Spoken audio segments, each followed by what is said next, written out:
Terima kasih untuk Anda yang masih bergabung bersama dengan kami dan di segmen ini kita akan review bagaimana jalannya perdagangan di sepanjang hari ini. Dan kami ingatkan kembali Anda masih bisa berpartisipasi di WhatsApp interaktif kami di 0812 di 8788 di 3723 seperti yang tertera di layar televisi Anda nantinya. Dan saat ini kami sudah terhubung melalui Zoom bersama dengan Bapak Hadrian Mainar Taslim selaku Associate Director PT Universal Broker Indonesia. Kita akan langsung sapa saja Pak Hadrian. Selamat sore, apa kabar Pak? Selamat sore, kabar baik Mas David. Terima kasih Pak Hadrian sudah meluangkan waktu di IDX Channel. Di sepanjang perdagangan hari ini, volatilitas indeks harga saham gabungan cukup tinggi Pak. Tadi di sesi pertama mencoba mendekati level 6.900-an, kemudian berbalik arah ke zona merah, kemudian berbalik lagi kembali ke zona hijau dan penguatan sampai sejauh ini tidak sesignifikan dibandingkan dengan sesi pertama pada pagi tadi. Bagaimana analisis Anda, terutama di tengah penantian para pelaku pasar tidak hanya dari domestik, investor global juga menantikan data inflasi Amerika Serikat untuk Oktober 2023? Ya, IHSG memang saat ini kalau secara technically memang sedang uji resisten ya di MA50 di area 6890 dan potensinya ke depan memang masih sideways menunggu data inflasi Amerika seperti tadi Pak Mas David bilang juga. Untuk support sendiri IHSG berada di level MA10-nya di 6820 dan MA20 di 6800. Ini akan jadi level supportnya IHSG. Potensi ke depan sih lebih cenderung sideways ya. Untuk data inflasi US sendiri sebenarnya cenderung konsensus mengatakan mengandai, jadi sehingga sebenarnya akan jadi sentimen yang bagus bagi investor. Jadi kalau data inflasi mengandai, kemungkinan besar kan The Fed masih bisa mempertahankan suku bunga, tidak dinaikkan lagi. Jadi mungkin akan jadi sentimen katalis positif bagi pergerakan IHSG di minggu-minggu depan gitu. Baik, seperti itu Mas David. Kalau sesuai dengan ekspektasi ketika Selasa malam nanti The Fed, maksud saya data inflasi dari Amerika Serikat akan melandai, kemana arah ataupun laju indeks harga saham gabungan ketika rilis data ini memberikan efek positif, Pak Hadrian? Ya, secara teknikal dia akan cenderung menguat ya jika bisa berhasil melewati level 6890 yang tadi MA50 sebagai resistennya IHSG. Jadi jika data newsnya inflasinya sesuai pasar ya, dia dipertahankan atau mengandai, cenderung harus menguji level resisten juga secara teknikal baru dia bisa potensi menguat. Nah, kalau tembus 6890 maka level resisten berikutnya adalah di 6986. Nah, itu akan jadi potensi next resistance setelah ditembus MA50-nya. Baik, seberapa optimis Anda untuk IHSG kembali ke level 7.000, Pak Hadrian, mengingat aktivitas perdagangan hanya tinggal 1,5 bulan ke depannya?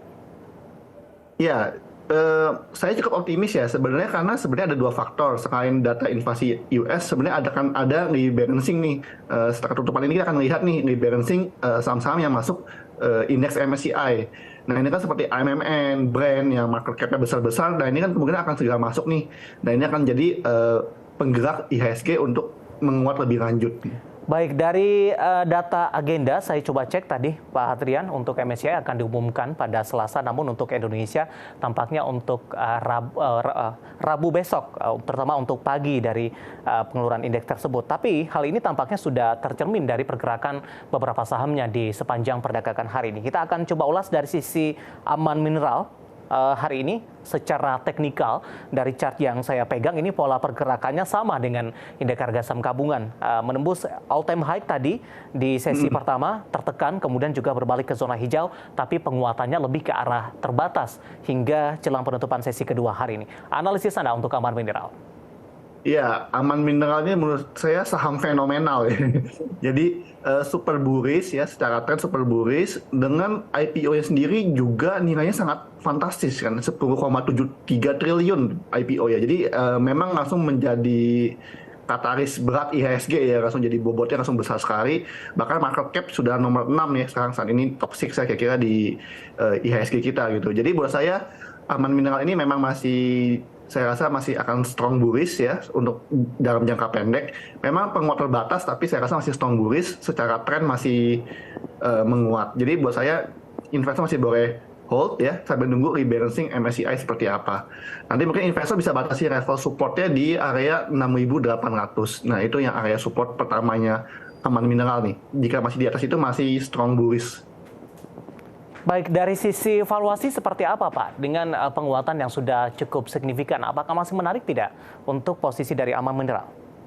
Secara valuasi, Aman Mineral sebenarnya saat ini kalau saya cek dari buku terakhir sebenarnya eh, cukup premium ya.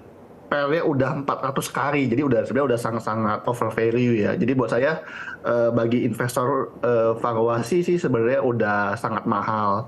Nah ini cenderung lebih ke arah penguatan terbatas saja secara momentum strong bullish-nya aja secara teknikal. Baik, posisinya sudah jenuh beli tidak Pak? Mengingat penguatannya sudah beberapa semenjak IPO ini sudah sangat signifikan terjadi ini.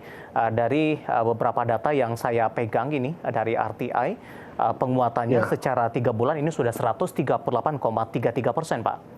Iya, secara teknikal juga kalau pakai stokastik atau pakai RSI itu udah overbought, Pak. Udah jenuh beli. Jadi memang penguatannya bagi investor udah rawan taking profit ya, tapi memang harus dibatasi di level support tadi di 6.800. Selama itu masih boleh hold, tapi jika Anda sudah jebol support pertama, Anda sudah harus siap-siap taking profit karena ini udah daerah-daerah jenuh beli juga, overbought. Baik, sambil memastikan apakah Aman Mineral masuk ke dalam MSCI Index ya, untuk data terakhir yang akan dirilis pada besok pagi-pagi nih waktu Indonesia Barat di Rabu. Selain Aman, kita akan coba ulas juga untuk brand yang hari ini juga di tengah volatilitas pergerakan indeks harga saham gabungan juga menguat di 1,42%, 5375. Tadi all time high juga di 5425. Secara fundamental tadi juga sudah kita sampaikan Pak Hadrian, dari sisi kinerja, pendapatan dan laba masih tumbuh dan bahkan ini akan membagikan dividen interim ini.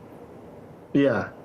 Ini saham fenomenal kedua juga, karena IPO-nya sendiri juga 3 triliun, jadi termasuk pendatang baru dengan katalis berat ya, yang seperti tadi.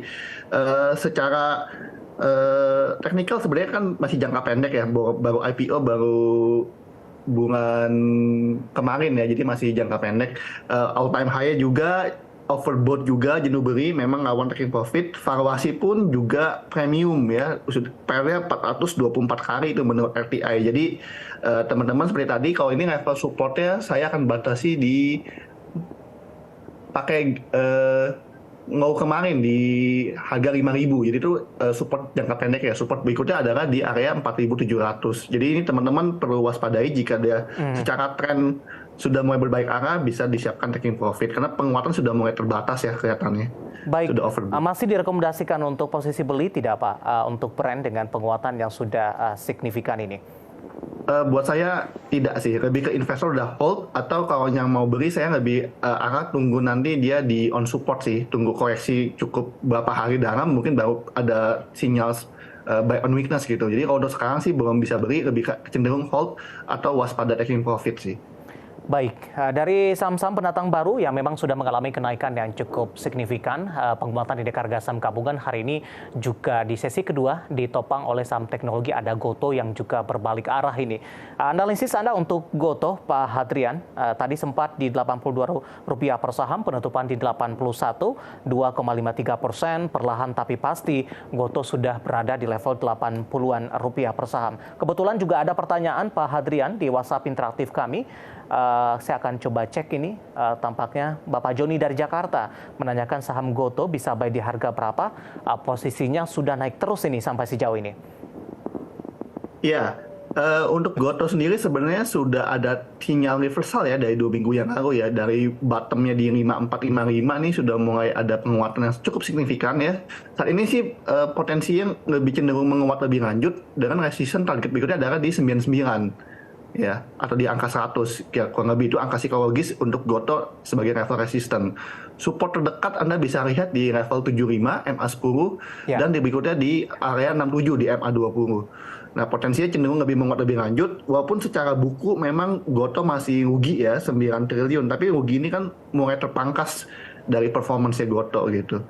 Nah, menurut direkturnya juga saya baca di salah satu berita juga memang Gotoh ini sebenarnya untuk buku sebenarnya tidak terlalu masalah. Yang lebih cenderung masalah adalah bisnis going concern-nya ini kan. Dia mesti jaga ekosistemnya ini supaya tetap berkelanjutan. Nah, itu sih Baik. kurang lebih bagi investor. Oke, untuk Goto dan sekaligus menuju pertanyaan sudah masuk Bapak Joni dari Jakarta, dan resisten masih ada peluang ke Rp99 per saham, dan lagi-lagi keputusan investasi tetap ada di tangan pemirsa IDX Channel. Pak Hadrian, kita hold terlebih dahulu, saya akan sampaikan update penutupan perdagangan di sesi kedua hari ini. Dapat Anda saksikan juga papan perdagangan di layar televisi Anda pemirsa. Indeks harga saham gabungan masih ditutup di zona hijau, tapi penguatannya lebih ke arah terbatas di 0,35%. Tapi dari sisi posisi penutupan tampaknya lebih tinggi dibandingkan dengan penutupan hari sebelumnya dan sudah bergerak di atas 6.850-an, dan kita harapkan ini juga akan menjadi sinyal bagus terutama untuk perdagangan ke depannya. Penutupan tepatnya di 6.862.055, menguat di 0,35%, dan tadi sempat menyentuh ke level tertingginya di 6.886.810. Sementara posisi saham-saham yang mengalami penguatan signifikan dan menjadi penopang indeks harga saham gabungan, tadi pun juga sempat kita ulas, sebenarnya ada Aman Mineral, ini menguat di 0,70% di 7.150, BBRI menguat di 1%, 5.075, Goto baru saja kita ulas menguat di 2,53%, sudah berada di Rp81 per saham, BBCA juga menguat di 0,56% di 8.925, dan Brand juga menguat di 1,42% di 5.375. Sementara saham-saham yang menjadi pemberat untuk indeks harga saham gabungan dari perbankan big cap tampaknya tidak seirama. BBNI justru melemah di 0,20% di penutupan sesi kedua hari ini. BMRI ditutup stagnan di 5.825. Dari infrastruktur telekomunikasi ada Telkom melemah di 0,57% di 3.500. Kemudian juga beberapa saham lainnya. Ada INKP hari ini juga ikut menjadi pemberat di 1,43%. Unilever juga melemah di 1,42%. Tapi secara keseluruhan Unilever mencoba untuk bangkit dari level terendahnya dalam beberapa waktu terakhir dan ditutup di level 3.480, melemah di 1,42%. Itu dia beberapa data yang berhasil dihimpun oleh tim redaksi kami di posisi penutupan perdagangan di sesi kedua hari ini, dan semoga bisa menjadi salah satu referensi untuk Anda. Kita akan jeda kembali, nanti kita akan coba lihat saham-saham pilihan apa saja yang direkomendasikan, dan pemirsa kami akan segera kembali sesaat lagi.